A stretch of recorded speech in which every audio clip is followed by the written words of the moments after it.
Ireland was the Catholic country hit hardest by the abuse scandal, with some 13,000 known victims. The finger of blame has been pointed not only at the offending priests, but at the church hierarchy who knew about them and protected the perpetrators at the expense of the victims, all the way up to Benedict.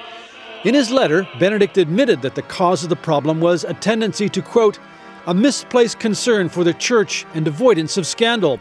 In 2001, when he was still Cardinal Joseph Ratzinger, he instructed bishops to report abuse cases to the Vatican in strict secrecy and not to inform civil authorities.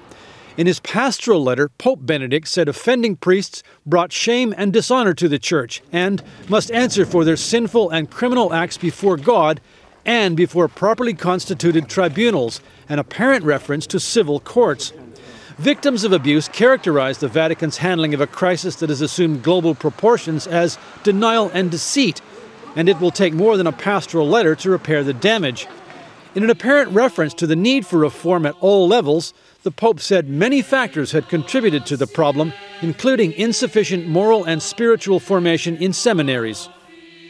With the scandal continuing to spread at an accelerating rate throughout Europe and indeed across other parts of the world, it may be that the Pope has to sincerely apologize not only to the victims of abuse, but to the faithful in general, and he may even have to go so far as to remove some of his bishops.